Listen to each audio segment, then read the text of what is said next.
Olá, um ótimo dia para você. Bem-vindo ao programa Manhã Viva. Hoje o nosso programa está cheio de alegria e você vai logo perceber por quê.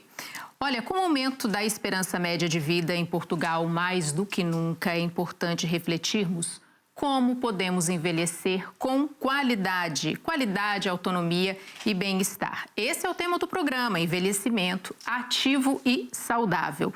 Envelhecer de forma saudável promove uma vida melhor na terceira idade. E tem projetos que ajudam os idosos a viver bem. Hoje nós vamos conhecer um deles. Olha, pelo nome do projeto já dá para perceber que é o máximo. Rugas de Riso. É isso mesmo, o nome do projeto é Rugas de Riso. Esse programa procura dar alegria e bem-estar a idosos em lares e instituições de acolhimento por meio de palhaços profissionais. Vamos conhecer ao longo do programa. Quem está conosco para apresentar esse programa é o Fernando Terra, da direção artística desse programa. Já já a gente vai conversar com ele. Antes, vamos começar com uma oração, como sempre gostamos de fazer aqui no Manhã Viva. E para hoje, eu separei uma oração que eu gosto muito e tem muito a ver com o tema deste programa, que é a oração do bom humor. O Papa Francisco já contou várias vezes, que rezava diariamente esta oração. É a oração do bom humor de São Thomas More. Então nós vamos aproveitar aqui, do ladinho de Nossa Senhora, para fazer essa oração do bom humor. Convido você em casa a acompanhar. Senhor, dai-me uma boa digestão, mas também algo para digerir. Dai-me a saúde do corpo, com o bom humor necessário para mantê-la. Dai-me, Senhor, uma alma santa, que saiba aproveitar tudo o que é bom e puro e não se assuste diante do pecado, mas encontre o modo de colocar de novo as coisas em ordem. Dai-me uma alma que não conheça o tédio, as murmurações, suspiros e lamentos. E não permitais que sofra excessivamente por essa realidade tão dominadora que se chama eu. Dai-me, Senhor, senso de humor. Dai-me a graça de entender as piadas, para que conheça na vida um pouco de alegria e possa comunicá-la aos outros. Assim seja. Amém. Eu gostei muito dessa oração, espero que você em casa também, não é? Tantas graças nós pedimos a Deus e às vezes essa passa despercebida, mas também podemos pedir a graça do bom humor, a graça, o dom da alegria, não é? Tanto para nós como para os outros. Olha, antes de conversar com o Fernando sobre esse projeto Rugas de Riso, nós temos hoje uma rúbrica de saúde e bem-estar, que também tem relação com o tema que vamos falar aqui no programa. Vamos aprender dicas valiosas para a nossa saúde. Vamos lá.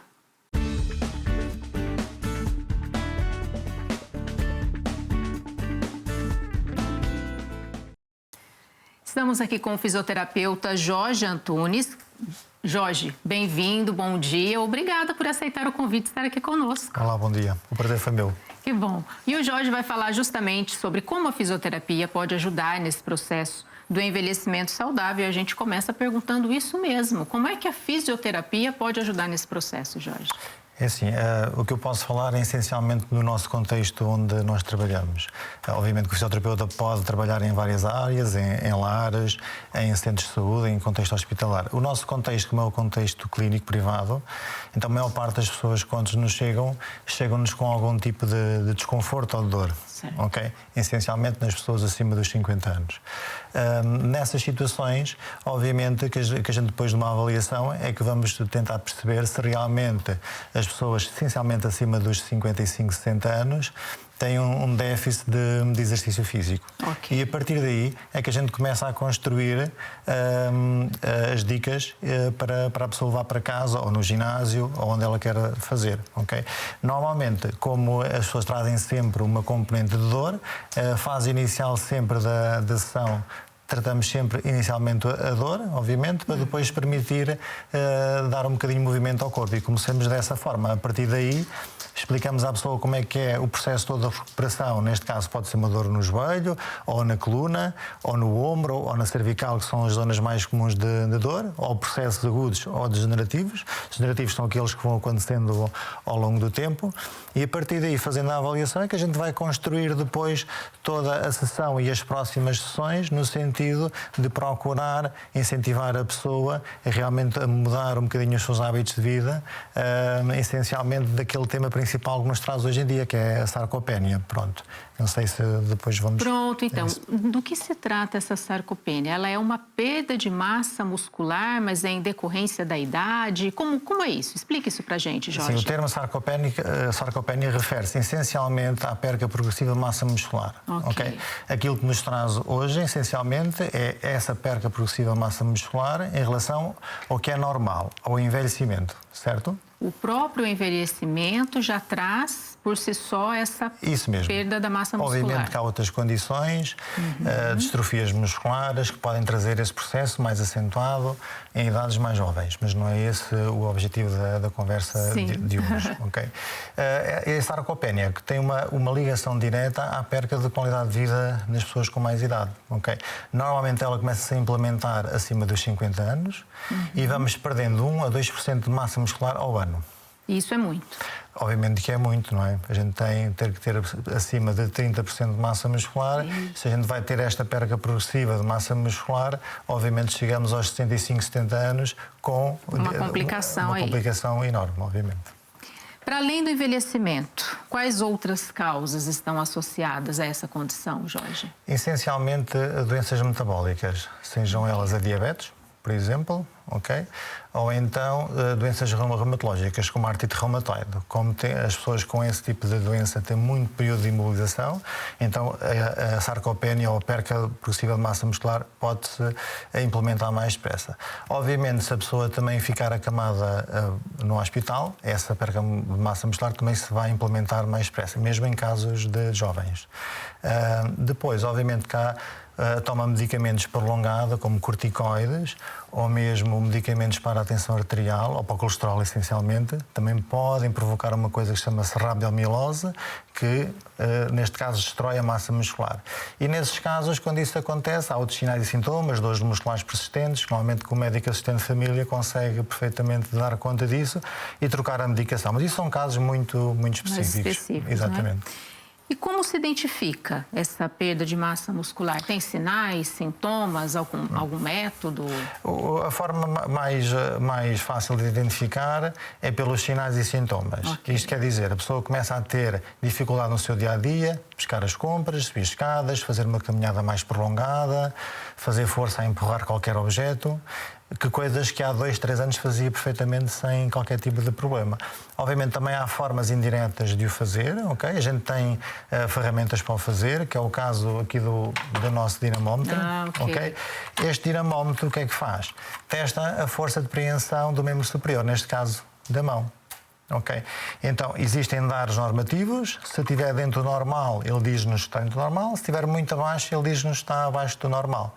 Se estiver abaixo do normal, a gente já sabe que a pessoa beneficia de um treino mais específico de força para normalizar a força e a massa muscular. Eu posso fazer uma breve... Podemos fazer. É relativamente fácil de fazer. Deixa-me só colocar aqui os dados.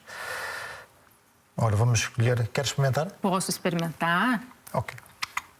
Eu acho que o resultado do meu não vai ser muito bom. Vamos lá ver. Vamos só por aqui. Vamos lá ver. A atividade física é importante, né, Jorge?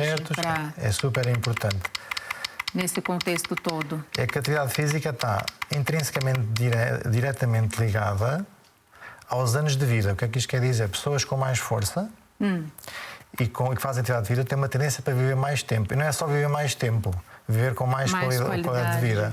E às vezes, uma pessoa mesmo com 70 anos, se iniciar hoje a atividade física, pode ganhar até 6 meses de vida com a iniciar a atividade física. E se for mais 6 meses que a pessoa pode ver os seus netos, os seus filhos, isso também acaba por ser importante. Muito bem. Então o que é que vai fazer agora? Diga lá. Fazer o máximo de força possível durante 5 segundos. Aqui é só apertar, é fácil de fazer. e alargar agora, pode largar. Isso. Ok, aqui deu 23,5 kg, que é normal para a sua idade. Ai, que bom! Pronto, depois isto tem dados normativos que nos dizem, se é importante ou se não é importante, obviamente. Isto é só uma forma de testar, que a gente tem rápida de fazer. Sim.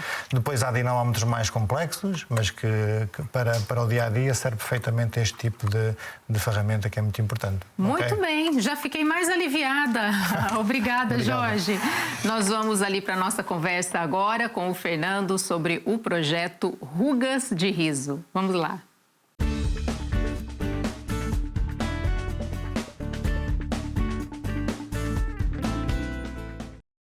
Então, recebemos hoje em estúdio o Fernando, que vai falar para a gente sobre esse projeto Rugas de Riso. Fernando, obrigada por estar aqui, bem-vindo. Muito obrigado pelo convite. Nós é que agradecemos. Então, nós vamos hoje falar sobre envelhecimento saudável e como esse projeto Rugas de Riso tem ajudado idosos por aí a levar uma vida com mais leveza, não é? Antes da conversa, nós vamos assistir uma peça para ter uma ideia de que se trata esse projeto. Vamos acompanhar.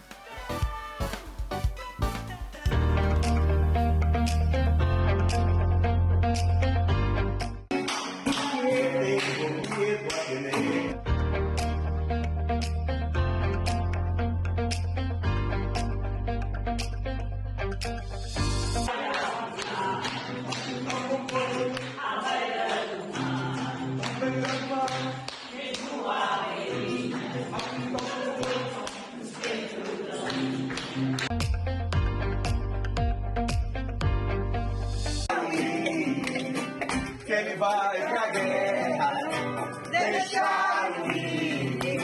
Ele é rapaz novo, ai, ai, ai, ele toca vir. Ele é rapaz novo, ai, ai, ai, ele toca.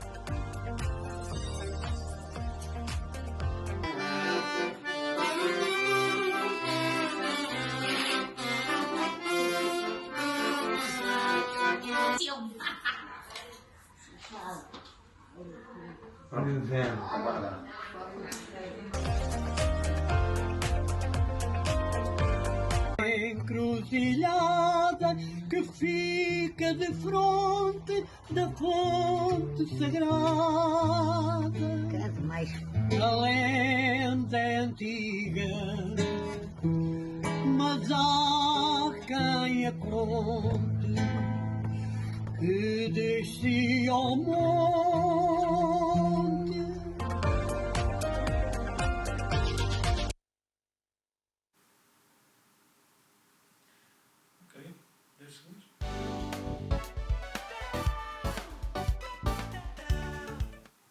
Muito interessante, já aguçou a nossa curiosidade, Fernando. Conta pra gente como é esse projeto Rugas de Riso, de que se trata esse projeto, explica pra gente. O Rugas de Riso é um projeto feito por artistas profissionais que recebem um acompanhamento, uma formação para esse contexto de saúde, não é? Que trabalha diretamente com pessoas com mais de 65 anos, institucionalizados e, há pouco tempo, também os não institucionalizados, também com pessoas em casa, como a gente também pode ver no vídeo. É um projeto que, nesse momento, conta com 5 artistas e todos eles já com bastante tempo de experiência. Nós estamos há 13 anos, vamos completar 13 anos em outubro de 2025. E é um projeto que conta mesmo com o trabalho diretamente para esse público mais velho, trabalhando o bom humor deles, a autoestima, a cognição, o movimento, a memória. É isso. Interessante. Mais muita coisa. Como esse trabalho lúdico, né, contribui para o envelhecimento ativo e saudável? Então, nós tentamos ligar, conectar com essas pessoas, né? E através do humor tudo é muito mais fácil. Quando a gente fala humor, não é humor pastelão, não é aquela coisa espalhafatosa. Às vezes basta um pequeno detalhe, às vezes basta ter um bom humor, às vezes basta a gente estar disponível, não é? E esse respeito com a idade dessa pessoa, inclusive, conta muito. E por isso que na nossa missão a gente tem o não infantilizar o idoso. A gente entende que a gente precisa respeitar essa pessoa com a carga de vida que ela tem. E quando a gente mostra para ela que não se trata de alguém que veio ajudar, ou não se trata de alguém que veio. Não, trata-se só de alguém que quer estar junto com aquela pessoa. E isso importancializa a existência da própria pessoa, dá para ela muito mais sentido de empoderamento, de utilidade mesmo. Então, tudo isso através da técnica do palhaço e aliada a outras técnicas, a música, a dança, não é? A outras técnicas de outras artes, que o palhaço é aquele artista que rouba de todos os lados, né? é muito espontâneo, tudo sem ensaio, é tudo improvisado. E como surgiu isso, Fernando? Surgiu de uma conversa com uma pessoa também da área do palhaço. Eu estava na altura em Roma e disse: Fernando, tem que voltar para Portugal e tem que criar um grupo para idosos. É preciso que exista algo assim. E eu comecei a estudar o que era o universo mais velho, tinha muita experiência com crianças e começo a entender que havia realmente uma lacuna muito grande. A população mais velha só tende a aumentar, só vem aumentando mais, graças aos bons cuidados que vamos tendo com a saúde. Graças às dicas de fisioterapeutas como Jorge. Exatamente. Né? E ainda bem que isso acontece, porém, falta, às vezes, elementos que levam essas pessoas para alguma leveza, porque também vivemos mais, mas quando vivemos mais também temos outras...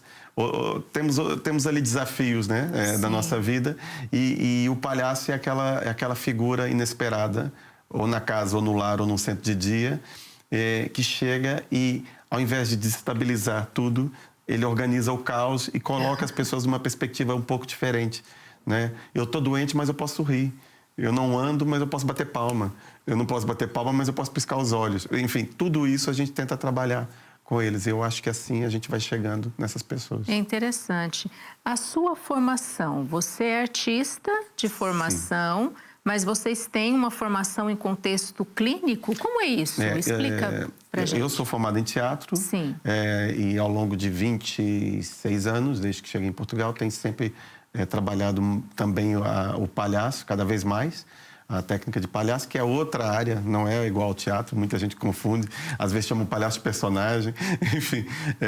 E o que eu tenho para os meus artistas? Como é um projeto que em Portugal não há do gênero para idosos, comecei a buscar fora, com outros colegas, Canadá, Austrália, no Brasil, enfim, Estados Unidos, e comecei a desenvolver uma forma de acompanhar esse trabalho artístico deles, dando para eles elementos, para eles e para nós, para mim próprio, elementos que a gente consiga aplicar, né, nesse público específico, sem tornar esse o trabalho, como eu já tinha dito, infantilizado e buscando realmente entender quais são as patologias, o que a gente pode colaborar através do nosso estímulo, né? E para isso temos sempre uma conversa com os diretores técnicos, os enfermeiros, os terapeutas, perguntando: olha, quem hoje está precisando mais aí de uma atenção? Ah, aquela senhora parou de mexer uma mão, a gente está tentando estimular. Então a gente chega de uma maneira não formal, não é? E essas pessoas são estimuladas assim. Se depois se a senhora vai mexer a mão ou não, aí já é uma questão do momento, e a gente fala, o que a gente traz é um estímulo diferente que soma com tudo que está lá dentro daquele espaço institucional. Soma com o animador cultural, que é uma outra coisa, soma com o médico, com o terapeuta, e esse conjunto, né? O que o senhor palhaço tem de ser é parte dessa equipe, né? Em prol dessa pessoa. Muito interessante. E quais são os maiores desafios de atuar nesse contexto clínico? O primeiro deles é o preconceito mesmo. As pessoas acham que, palhaço aqui não, né? O palhaço vai chegar com a torta, assim, meter na cara da senhora, né? Ficam logo assim, aquela florzinha que espirra a água, né? Uhum. Tem toda essa ideia do palhaço com aquela cara, né? Toda pintada.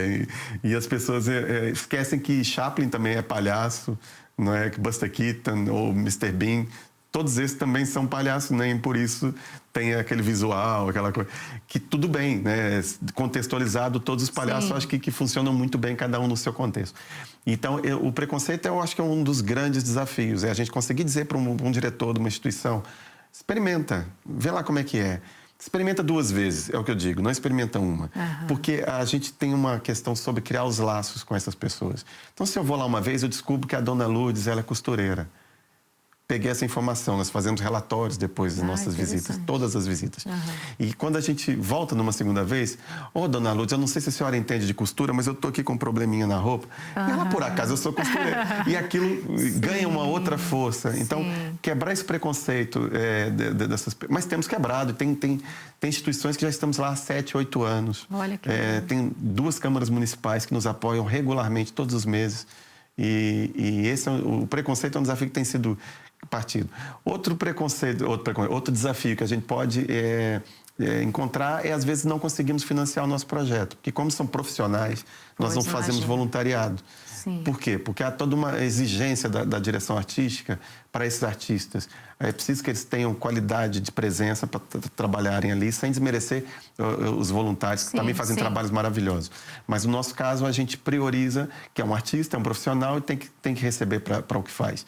E, às vezes, não é fácil a gente também conseguir pessoas que têm sensibilidade para poder, às vezes, financiar. Olha, minha mãe está num lar. Eu queria que vocês fossem lá. Já ouvimos isso várias vezes e as pessoas financiam. A questão é que a gente passa lá o tempo que a mãe está lá, mas quando a mãe deixa de estar, o projeto desaparece daquele espaço. E eu acho isso muito difícil de aceitar das duas partes. Sim. Não é? Porque depois eles também se habituam com essa presença. Tem um filme muito interessante que agora me escapou, é a Glória Pires que faz a personagem principal, que é a história da Nise. Agora me deu uma branca total. Mas tem uma frase que é maravilhosa. Ela era fisioterapeuta, famosíssima do Brasil, e realmente essa coisa da entrevista a gente apaga da memória algumas coisas. Mas a frase eu acho que vale para muitas coisas. Se era para tirar, por que é que deu? Então, acho que quando nós nos responsabilizamos em levar um projeto de humanização para um espaço, é preciso a gente entender como é que a gente faz que ele aconteça. Compromisso, com mais tempo. Para permanecer. E como esse trabalho do senhor palhaço pode impactar pessoas, por exemplo, com Alzheimer ou com demência? Eu tenho buscado esses anos o que tem de comum nesses universos, né? O que é a demência e o palhaço? Onde é que isso tem? Onde é que se encontram, né? Eu acho que quando a gente quer fazer um projeto desse, que precisamos entender como é que a gente se encontra. E o palhaço tem muito, o universo do palhaço, no meu ponto de vista, tem muito a ver com o universo da pessoa com demência. Porque as pessoas com demência, como todas as pessoas, querem ser aceitas como elas são. E os palhaços querem ser aceitos como eles são. Elas vivem o agora, aquele momento que elas estão. E a técnica do palhaço, diferente do teatro, é a técnica do agora. É o que acontecer agora. Eu não vou preparar grandes coisas, porque se eu tiver aqui e escorregar o braço, isso for engraçado, eu vou encontrar uma maneira de eu escorregar o braço de novo, que voltar a ser engraçado e tirar o seu riso.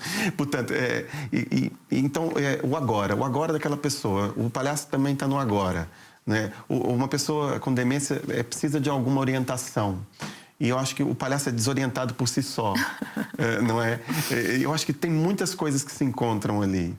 E eu acho que quando a gente chega de igual para igual para as pessoas, que a gente cria essa empatia real, não é aquela empatia de, ai, coitadinho da pessoa, isso não é empatia, né? Isso não é nada, isso é uma cena. Mas quando a gente chega sem julgar a pessoa que diz, como aconteceu comigo semana passada, a senhora estava aos gritos no quarto, e o que aconteceu? Ela, vai explodir, a panela vai explodir. Eu, como assim? Deixaram o fogão ligado, a panela vai explodir. Ela dizendo isso para um palhaço. E eu digo para ela, calma, eu vou lá desligar o fogão. E digo para minha colega, canta qualquer coisa enquanto eu vou lá. Quando eu volto e digo para ela, olha, já desliguei o fogão, tá tudo bem, a panela já não vai explodir. A senhora olha para mim e diz, ainda bem. Aliviada. E a auxiliar que estava ao lado disse assim, era só fazer isso. Oh, meu Deus. Eu falo, às vezes é só fazer isso, às vezes é só. Mas a gente tem tanto problema em aceitar o mundo do outro, que o mundo do outro vai desabando do nosso lado. E muitas vezes lidar com os nossos próprios problemas, né? Às vezes a nossa cabeça está tão cheia de problemas pessoais e a gente não consegue olhar para a dor do outro e pensar numa forma de aliviar ali. E eu acho que é aí que o palhaço entra com essas pessoas. Eu acho que é um parceiro do perdido junto. Vamos estar perdidos junto aqui um tempo, né? Olha, muito interessante. E esse trabalho que vocês realizam, você comentou sobre lares, mas também vocês fazem isso em casa? Sim. Começamos há 1 ano e meio e assim, eu até fico todo coisa, porque é uma ideia que já vinha de muito tempo. E quem nos fez o primeiro desafio, na altura, era a vereadora em Mafra, a Aldevina Rodrigues. Que foi uma das primeiras pessoas que realmente pegou no nosso projeto e acreditou e disse... Tanto é que a Câmara de Mafra foi a primeira a nos apoiar. E agora temos também Torres Vedras. E agora não, há 7 anos temos Torres Vedras. E nessa altura ela falou, o que vocês acham de ir às casas das pessoas? Que legal. E eu disse assim, não. Não, por quê? Porque eu acho que a casa das pessoas requer toda uma estrutura. E eu não posso ir sozinho para a casa de uma pessoa que tem algum tipo de limitação e ser responsável, às vezes, por coisas que estão além do meu trabalho. E o que a Câmara de Mafra fez ao longo desses anos? Criou toda uma estrutura para que, desde 2023, final de 2023, começamos a ir à casa de pessoas que estão sozinhas, vulneráveis. Olha só, que interessante. E a partir daí tem sido um projeto fantástico. Vai sempre uma pessoa da Câmara conosco e aquilo tem ganhado assim uma força muito grande, porque é você na casa da pessoa, não é? É uma visita que ela recebe, assim. Pois. E isso tem repercutido fora do país. Muitos e-mails eu recebo agora, colegas que souberam na Noruega e no Brasil, que também querem fazer e tem sido incrível. É interessante, Fernando. Olha, a conversa passou rápido, a gente já está aqui na hora de chamar o intervalo e foi bacana, né? Esse primeiro bloco que a gente pôde perceber aí um pouquinho como uma pitada de bom humor, não é? Pode ajudar os idosos nesse envelhecimento, nesse processo do envelhecimento saudável, mas não só, né? Também a cada um de nós. A gente vai para um breve intervalo e a gente já volta, não perde não.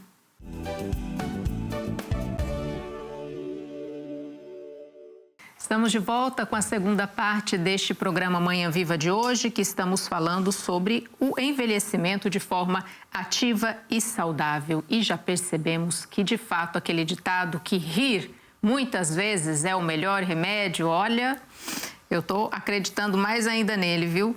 Rir regularmente pode fortalecer o nosso sistema imunológico, sabia disso? Reduzir o estresse e melhorar a qualidade de vida, especialmente na terceira idade. O convidado desse programa, o Fernando, representa a Associação Risos de Ruga e tem nos ajudado a refletir um pouquinho sobre esse tema. E ele já está aqui me corrigindo, gente, porque eu falei o nome errado. É rugas de riso e não riso de rugas, tá vendo? Olha, é bom que a gente aprende a rir da gente mesmo e acho que o caminho é por aí, viu? Antes de voltar a conversa com o Fernando, a gente vai voltar a conversa com o Jorge, o fisioterapeuta que está nos esperando ali para a nossa rúbrica de saúde e bem-estar. Vamos lá!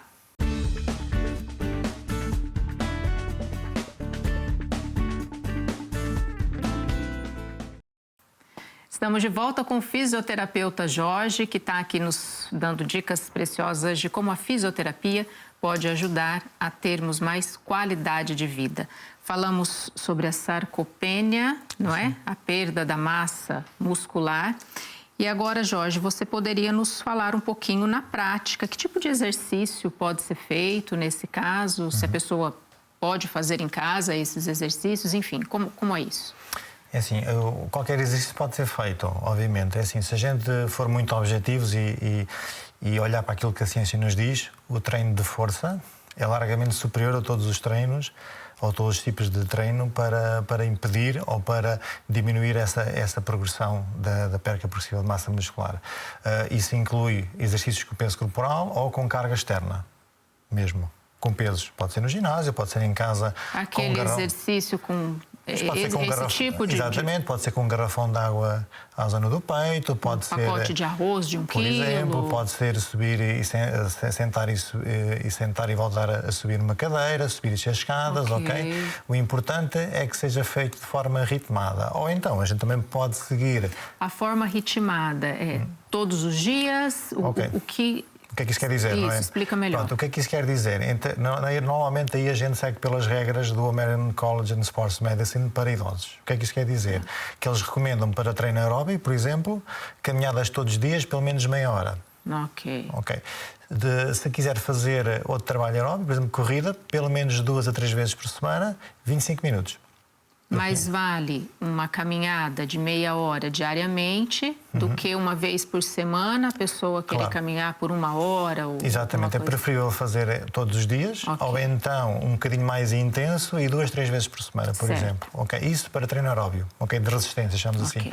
Para treino de força, essencialmente, que é o mais importante na terceira idade, que nos vai dar um bocadinho mais de força, mais equilíbrio e nos permitir mais longevidade também.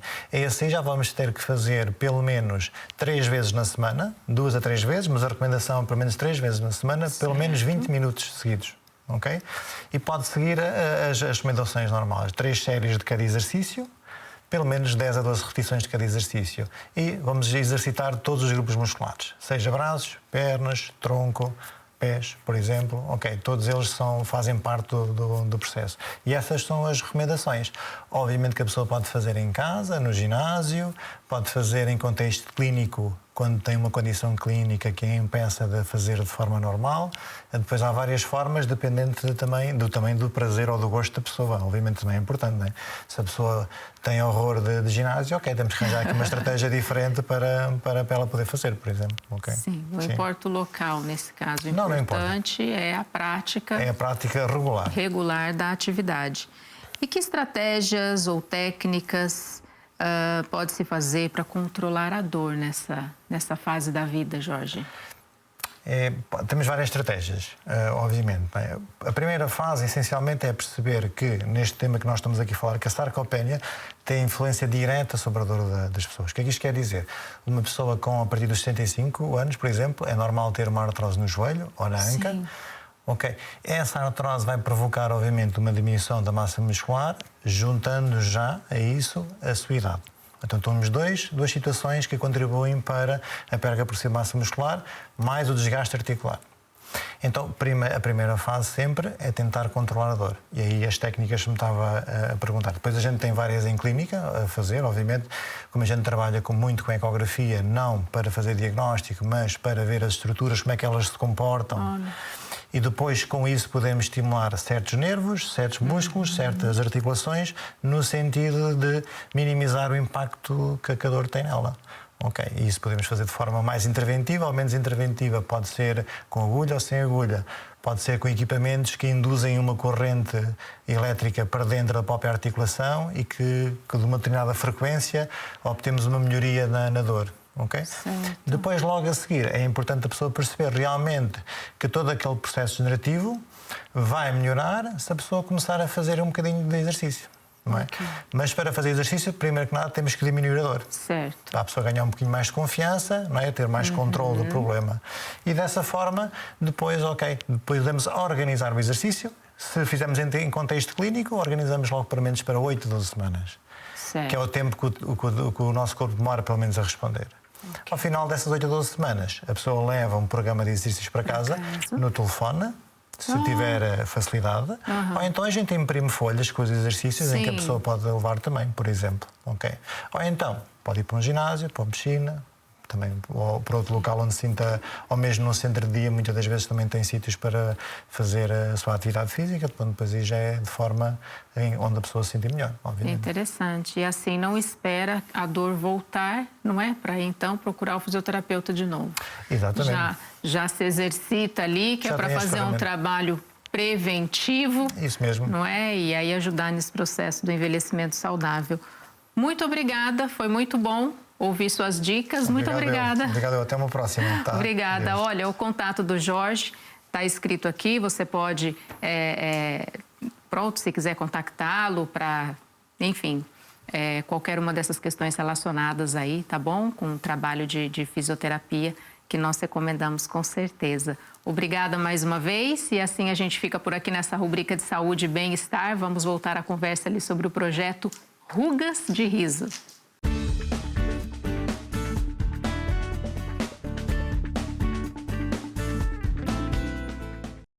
Estamos de volta aqui na conversa com o Fernando sobre o projeto Rugas de Riso, que tem levado muita alegria e bom humor a idosos em lares por esse país afora.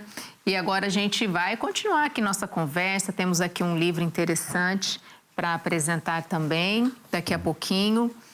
Queria que você falasse para a gente sobre os benefícios do riso e do humor para a saúde física e mental, especialmente dos idosos, né? Eu estava assistindo um programa de televisão outro dia e teve um rapaz que disse uma frase que me pegou muito forte, que é: o riso te obriga a ir pro agora. Ninguém ri pensando que tem que pagar uma conta. Ninguém ri pensando... Pode estar rindo da conta, mas aí o riso é a conta, entendeu? Tem gente que é masoquista, ri para não chorar, né? Mas assim, o que eu acho interessante, o riso, quando você ri de algo, você ri de algo, você não ri... naquele momento, mesmo que você esteja a lembrar, mas o riso não te deixa focar em outras coisas, ele te obriga a estar no agora, né? E eu desde então tenho pensado muito nessa questão do poder que o riso tem, de rir, de se divertir com alguma coisa, né? Você, quando se diverte, você concentra na sua felicidade, no seu riso. Pode não ser felicidade, pode não ser alegria, pode ser outra coisa, mas você concentra no seu momento. Eu acho que é uma forma de organizar o pensamento. Eu acho que rir é uma forma de se organizar. E eu acho que isso, por si só, já é um grande benefício do riso. E, Fernando, que atividades ou dinâmicas que vocês promovem para estimular o riso, a convivência? A gente viu um pouquinho ali no vídeo algumas atividades curiosas, divertidas. Fala um pouquinho para a gente sobre isso. O que a gente faz, na verdade, é não ensaiar nada e se munir de técnica, mas ir sem essa preparação. E o que a gente faz é ler o que acontece naquele momento. E o que essas pessoas que estão em volta, ou esse lugar tem em volta, que pode me trazer para esse momento, não é? Então, se eu chego num lugar, uma coisa muito simples, por exemplo, se eu chego num lugar e está uma senhora e diz assim: ai, vocês estão tão bonitos, e eu já olhei em volta de mim, eu posso muito bem fazer assim e fazer: ai, que maravilha, a senhora me deixou com o coração na mão. Esse tipo de eu já desarrumei o seu cenário? Então arruma. Esse tipo de disponibilidade, de estar no agora, eu sempre vou focar muito nessa questão de estar no agora, porque eu acho que isso é o que resolve muita coisa. Essa disponibilidade de estar no agora, estar junto com as pessoas, faz as pessoas começarem a entender que realmente as coisas estão ali porque tem que estar e a gente está ali, e isso tem alguma graça. É preciso muita sensibilidade da parte de vocês, não é? Eu tenho uma curiosidade aqui agora, me permita perguntar. Vocês certamente também, você e seus colegas, têm dias que não devem estar lá tão assim animados, não é? E cheios de alegria para levar isso. Como é que vocês lidam com isso, Fernando? Olha, a gente ri da própria desgraça também, né? Que é aquilo que você acabou de dizer há pouco, da conta. E o fato da gente não ter preparado nada para levar, né? A gente usa essa expressão, é uma expressão que é justa, né? Levar a alegria, levar... Na verdade, a gente não leva nada, né? A gente vai e deixa ela brotar junto. Então, quando eu chego num lugar e eu trabalhei agora 1 mês e meio com um ligamento fora do sítio do meu pé. E trabalhei 1 mês e meio, intensamente. E quando eu chego com uma senhora, a senhora diz assim: ai, hoje eu não estou bem, que eu estou com a mão, minha mão está ruim, dói. E eu falo: ai, meu pé também não está grande coisa. E aquilo começa assim, e a senhora olha para falar: o palhaço reclamando de dor no pé, quer dizer, que história é essa? E o palhaço, a diferença do ator, né? Ele assume o que ele é, o que ele sente, e o que ele, no momento. E, né, o ator não, ele chega com todas as máscaras que ele trabalhou. E as pessoas, olha, é um médico, é um assassino, enfim, o personagem é muito bem montado. No palhaço é um desmonte, é um tirar de máscara. E isso é muito engraçado, porque quando você tira a máscara, né, aquela coisa da vida da gente, que a mãe fala: tira o dedo daí, ai, não põe o dedo no nariz, ai, meu nariz está coçando, não vou coçar o nariz, vou coçar o nariz. E isso acaba sendo tão estúpido, né? E é tão engraçado. E as pessoas olham... E tem uma formadora no Brasil que disse uma vez numa formação que era assim: a gente ri do palhaço porque a gente pensa assim: ai, graças a Deus que não sou eu que estou ali. Ainda bem que não foi eu que bati a cara naquela parede. Então, isso é muito... Tanto é que a gente não ri quando você vê Chaplin, normalmente você não ri da ação em si. Você ri quando ele dá aquela olhada assim, perdida. O que acabou de acontecer? Porque é isso, né? O que acabou de acontecer? O que acabou de acontecer é muito bobo. A gente aqui quer colocar selos em tudo. Isso é muito sério. Estou no hospital, estou numa clínica, estou num lar. Essa pessoa está doente. A pessoa está doente, ela não pode rir? Por quê, né? E aprender a rir de nós mesmos sim. É uma grande graça, né? É uma mais-valia. É uma mais-valia. É uma mais-valia. Fernando, existem estudos científicos que comprovam os efeitos do riso na saúde? Existem Começam a surgir? Começam a surgir algumas pessoas...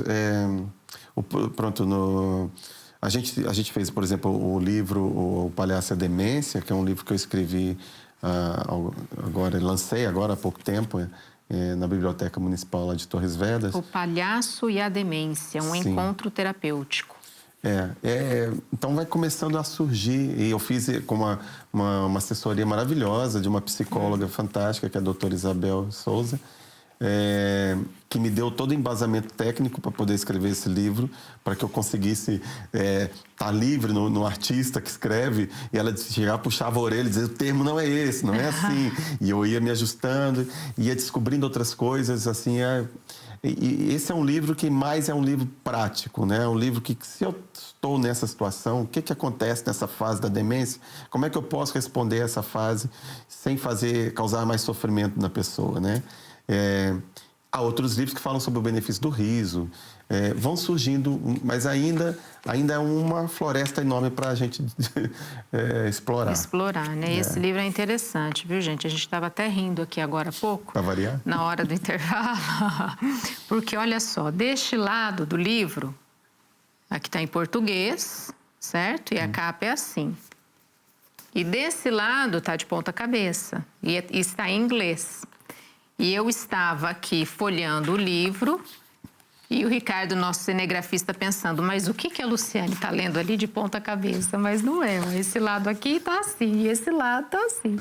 Até a capa do livro é feita para... porque está escrito em inglês da outra parte, pronto, né? para levar alguma graça, não é?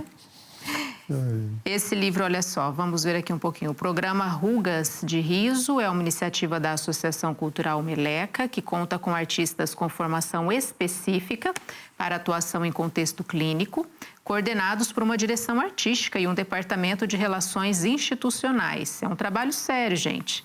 Desde 2012, esse programa é realizado totalmente por artistas profissionais que utilizam a arte do palhaço e da música e assim levam alegria a idosos em lares e instituições de acolhimento através de visitas regulares. É um pouquinho que o Fernando está partilhando aqui com a gente. Muito interessante. Se você quiser adquirir esse livro, tem aqui o contato do Fernando, não é? Aparece escrito aqui na tela e você pode entrar em contato com ele para você adquirir. E isso aqui, Fernando, explica pra gente. Isso é um passatempo. Passatempo, olha aqui. Que as pessoas gostam muito. A gente desde então repara que quando entramos nos lares ou nos centros de dia, as pessoas estão lá fazendo esses jogos. Então, é uma forma da gente se estender junto deles, depois que vamos embora, no outro dia, as animadoras culturais. Onde passamos, nós distribuímos, nós não os palhaços, não fazemos essa distribuição, mas nós deixamos lá na instituição, e a instituição depois faz essa dinâmica com eles, e acaba sendo uma forma da gente se manter um pouquinho mais dentro da instituição. Interessante. Eu trouxe que é para quando você estiver assim, à toa, sem fazer nada, poder fazer obrigada. Deixa alguns aqui pra gente. Aqui é o Fernando. Porque isso é bom para todos nós, isso é um exercício mental, né? Vai sair agora o novo, agora mês que vem. Sem dúvida. A gente leva para casa. Leva para casa. A gente leva para casa, porque aqui tem muito serviço, a gente leva para casa, que é para fazer.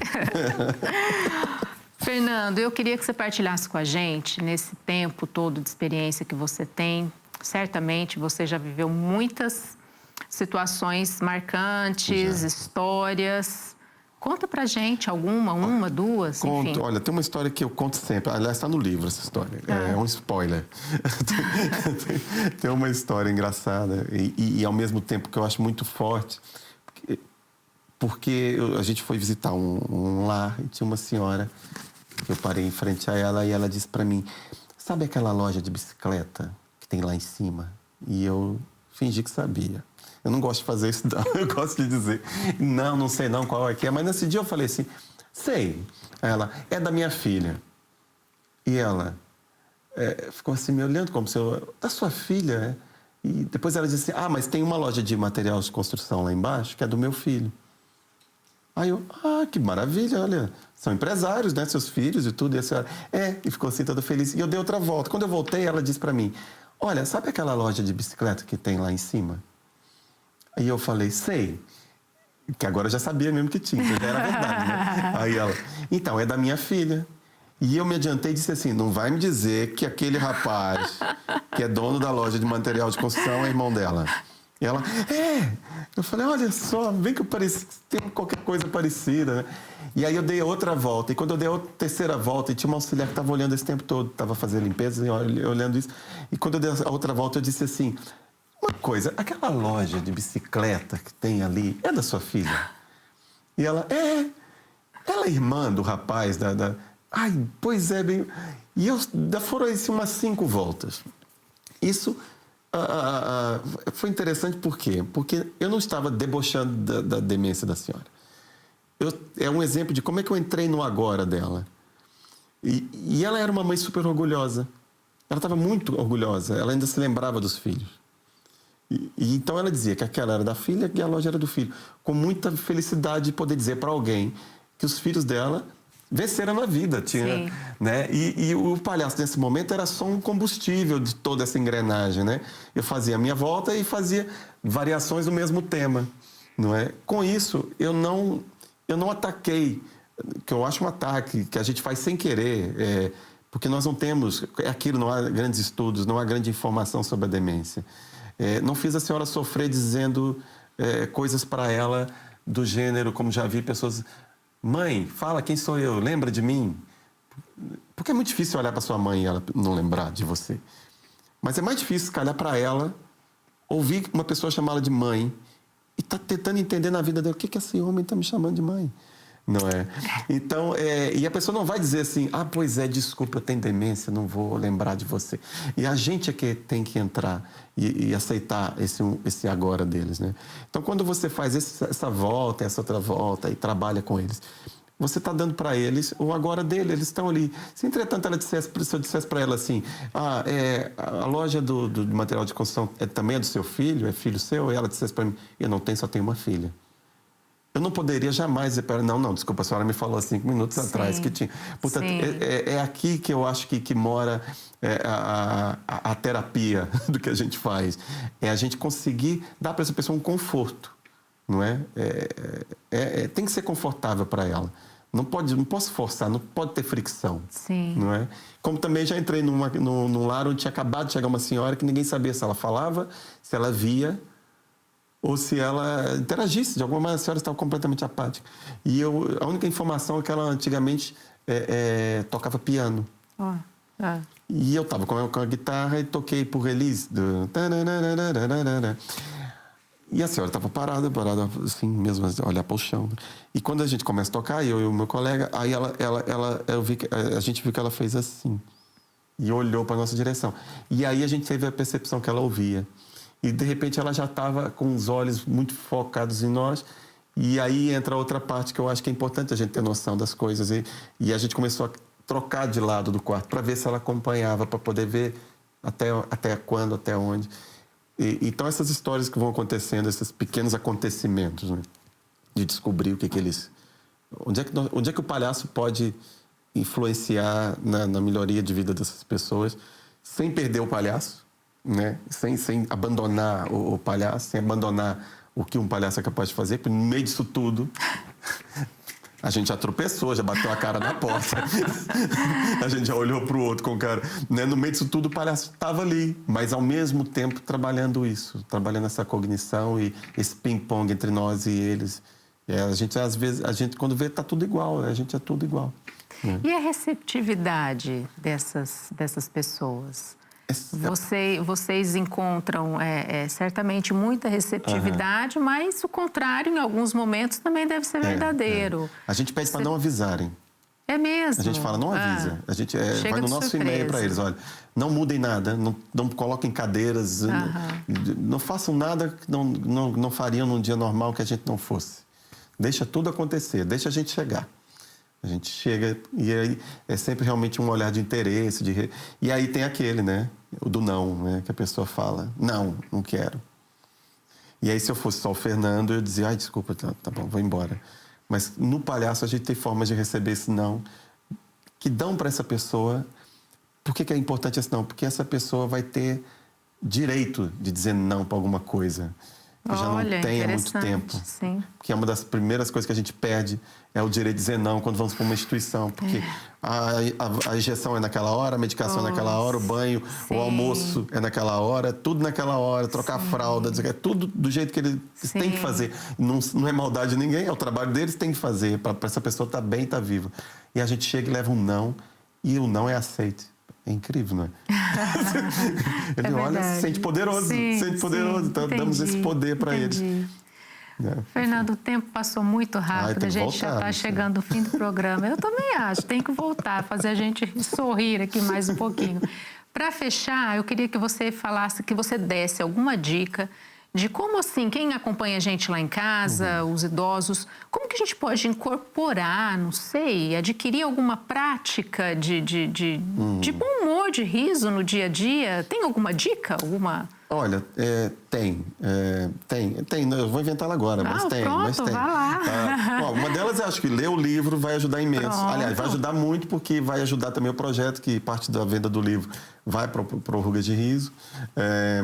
E eu acho que é a gente tentar olhar para as pessoas e tentar ler, não confrontar com as pessoas, com o sofrimento das pessoas.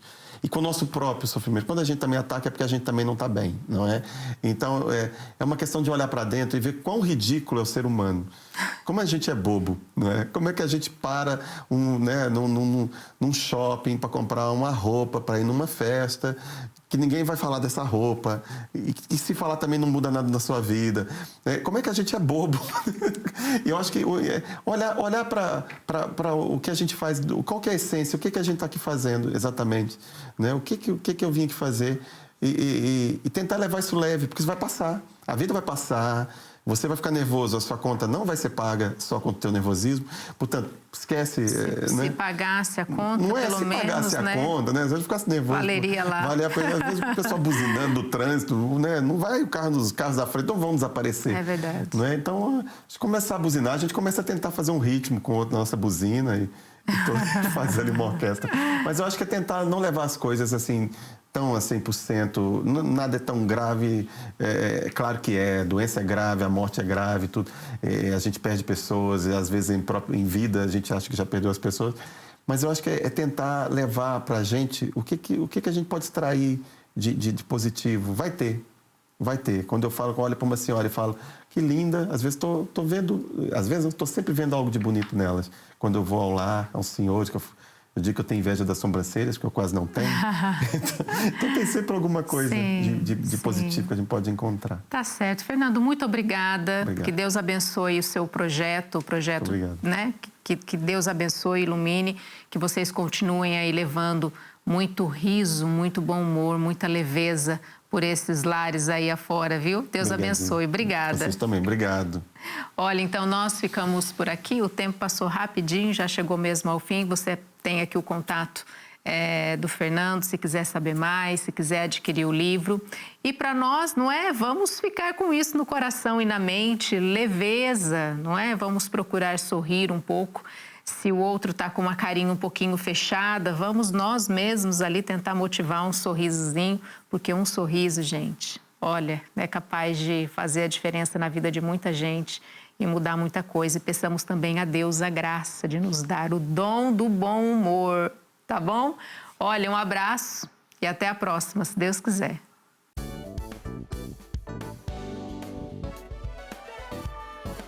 Se gostou deste programa, clique aqui na nossa playlist aqui em baixo para ver outros episódios. Se ainda não subscreveu o nosso canal do YouTube, faça-o já clicando neste botão aqui do lado e será logo o primeiro a saber todas as novidades.